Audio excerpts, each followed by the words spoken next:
Okay, hello everyone. Time for an update for my 10mm World War II project. I finished the German infantry forces for chain of command and bolt action. So I've got the 3 squads in front of you for chain of command. Obviously only need 2 of these for bolt action. We've got senior leader. Apologies for the light today. It's the brightest day for a while, but very dull still. This is a senior leader. We've got the Panzerschreck team.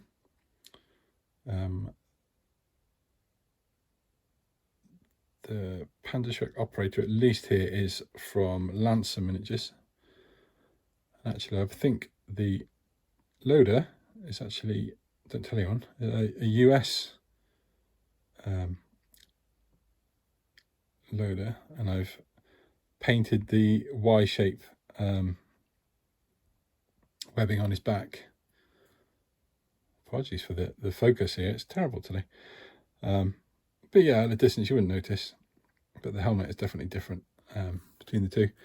So Panzerschreck team, I've got a spotter which I painted up just because I had him on the bench and I didn't want him to get lost. But I don't need him just yet, but I'll get a mortar at some point and start using him, or I can use him as a +1 for the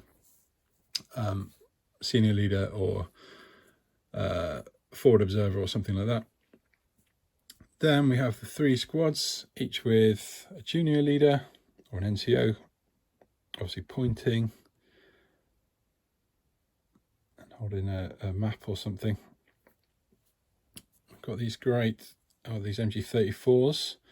These are from Lancer Miniatures as well, firing over the shoulder of the poor chap in front. I've kept the paint scheme here very simple, using Vallejo's German infantry kits, or paint sets I should say. The infantry, the riflemen, which all of these are at the moment, I've gone for a mix of standard uniform and some in kind of great coats, purely to mix things up. It's not because these are for a very specific period or anything. But there's one of the long coats, and again, just kept things very simple with the paint schemes.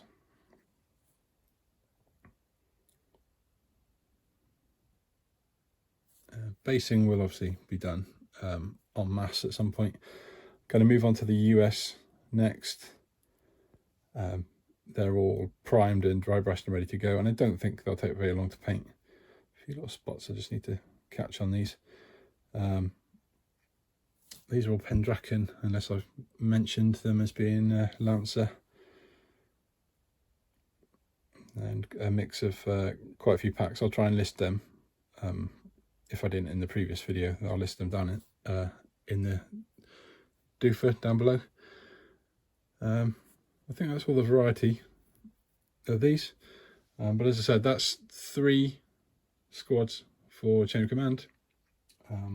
Bolt action makes use of exactly the same models.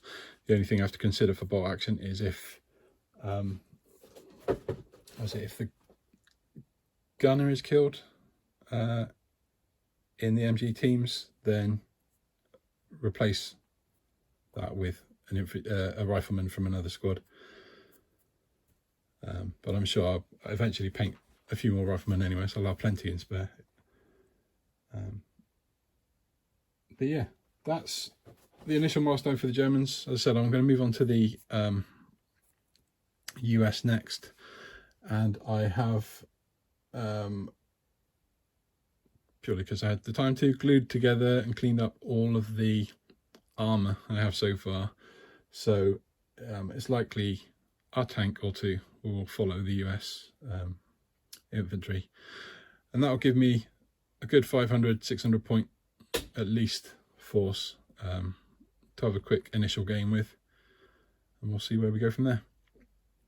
Again, apologies for the light and everything today. I'm just struggling to find the time to make many videos, so I wanted to make something while I had the chance. Hope everyone is very well, and I'll speak again soon. Cheers.